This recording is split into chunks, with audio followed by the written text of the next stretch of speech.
विषय है कि जब शरीर पांच तत्व से मिलकर बना है तो आत्मा का निवास शरीर में कहाँ पर है, और मोक्ष क्या है, मोक्ष कैसे मिलेगा, मोक्ष के बाद जन्म होगा या नहीं। देखो, जब तक भजन नहीं करोगे तब तक जिससे तुम जानना चाहते हो उससे जान नहीं पाओगे। जैसे हम जो कोई भी बात जानना चाहते हैं तो बुद्धि से जानना चाहते हैं, लेकिन हमारी बुद्धि को जो प्रकाश दे रहा है हम उसको कैसे जान सकते हैं। जो आत्म तत्व है, जो भगवान है, राम अतर्क बुद्धि मन बानी, मत हमारे यहाँ सुनो भवानी।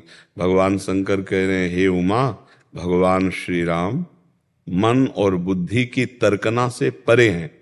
अब आत्म तत्व तो अनिर्वचनीय, वो आपका स्वरूप है जो मन बुद्धि चित्त अहम से परे है।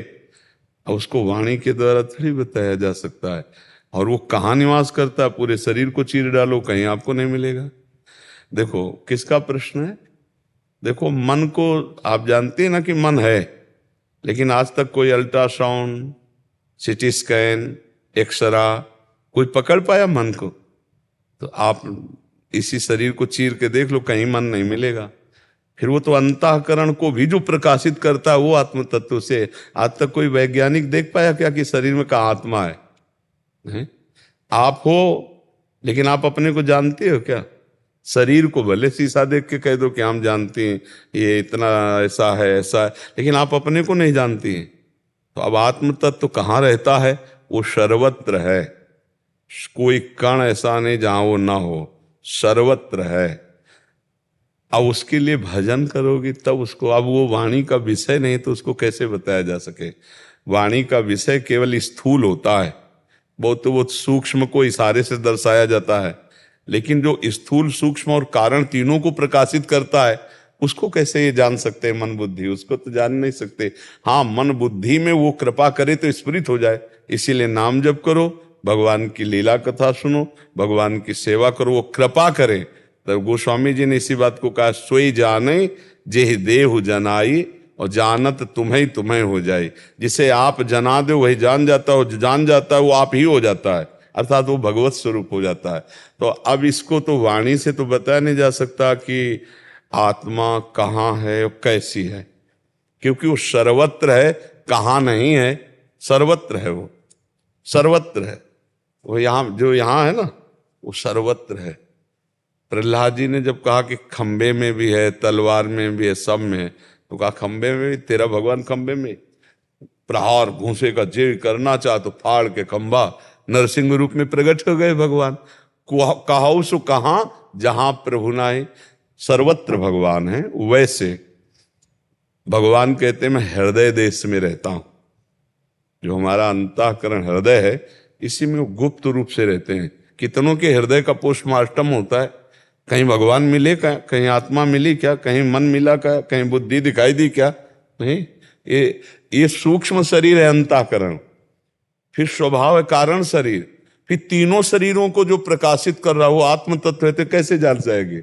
इसीलिए वो अपने आप से अपने आप में जाना जाता है। पहले भजन हो डट के तब समझ में आएगा। और क्या प्रश्न था?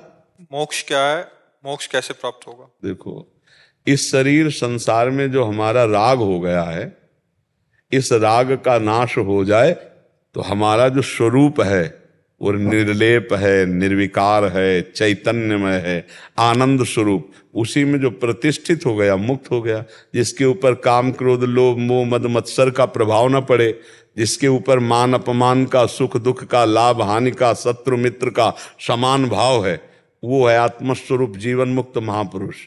अब उस मोक्ष में क्या सुख है? जैसे हम तुम्हें अभी रसगुल्ला पवावें, आपसे पूछे कैसा है तो आप कहोगे मीठा है। फिर हम पूछे कैसा मीठा है, बोले बहुत मीठा है।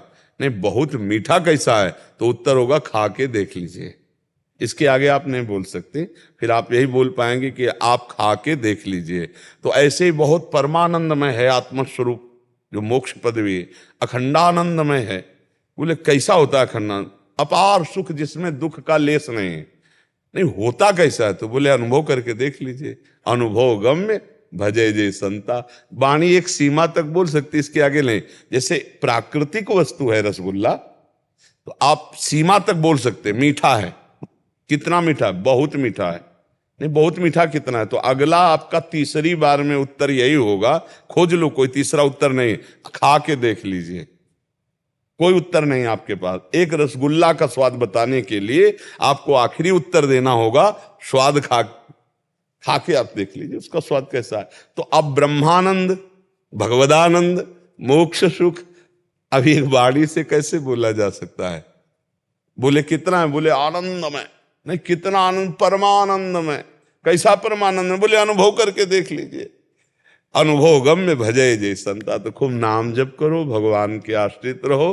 पर मोक्ष सुख का स्वरूप यही है, द्वंद्वातीत, मायातीत, किंचन मात्र कहीं कोई राग नहीं, परमात्म स्वरूप में स्थित, वो मोक्ष सुख का। अब वो मोक्ष सुख कैसा है? वो अनुभव से आएगा, भजन करो तब अनुभव से आएगा। अब मोक्ष सुख, सारे बंधन मिट गए, सोचो कितना आनंद होगा। जैसे कोई जेल से छूट जाए, आजीवन कारावास हो और जेल से छूट जाए, अब उसको कैसा सुख लगेगा? ऐसे हम जेल में हैं, काम, क्रोध, लोभ, मोह, मद मत्सर सब हमको जला रहे हैं रात दिन, अब इनसे मुक्त हो गए, अब इनका कोई प्रभाव नहीं। सोचो कितना आनंद। थोड़ी देर संसार का चिंतन छूटता है नींद में, तो जगने पर कितना आनंद मिलता है। अगर जागृत में संसार का चिंतन छूट जाए, नींद में क्यों? कोई क्रिया नहीं होती, ना भोजन की इच्छा, ना पानी की इच्छा, ना लघु शंका, ना सोच, नींद में कोई क्रिया नहीं होती, ना कोई संसार का चिंतन, ना सुखद ना दुखद। तो जब हम उठे तो एक आनंद। ऐसे जागृत अवस्था में हमारी स्थिति हो जाए समाधिस्थ, कि हम उठे बैठे चलते फिरते खाते पीते, लेकिन हमारा चिंतन भगवदाकार, संसार का चिंतन नहीं, तब समझ में आएगा कि भगवदानंद क्या है, मोक्ष सुख क्या है। पहले साधन में लगे, अभी बातों से तो होने वाला नहीं, केवल प्रश्नों से समाधान होने वाला नहीं। जैसे आप प्राकृतिक वस्तु के आनंद का समाधान प्रश्नों से नहीं दे सकते, उसको खिलाना पड़ेगा, खाओ। अब वो भी जब बताएगा तो बस इतना ही बताएगा कि हाँ बहुत मीठा है, लेकिन उस मीठा में स्वाद कैसा लगा, तो तीसरे को जब प्रश्न आएगा तो उसको भी खाना पड़ेगा, तभी वो खा के ही अनुभव होगा। ऐसे ही भजन करके भगवदानंद का अनुभव होगा, ना कि प्रवचन करने से या ना प्रवचन सुनने से, वो भजन करने से अनुभव में आएगा। तो प्रवचन से आनंद का अनुभव नहीं हुआ, लेकिन प्रवचन उसी आनंद को देने वाला बना, क्योंकि आपके अंदर भूख जगाई, आपके अंदर इच्छा प्रकट की, अब आप उसकी खोज करो। तो ये भजन है पैसा। जितना नाम जप करोगे, भजन करोगे, उतने योग्यता आप में आते, उतने आत्मानंद को आप अनुभव कर लोगे, उतने ही आप भगवान को अरे खरीद लोगे भगवान को। सुमिर पवन सुत पावन नामू, अपने बस करी राखे रामू। भगवान को अधीन कर लिया भजनानंदियों ने। खूब भजन करो तभी ये स्वाद आएगा। अच्छा, बातों से तर्क वितर्क से समस्या का समाधान नहीं है, भजन करने से, भजन करने से ही ये अनुभव में आएगा।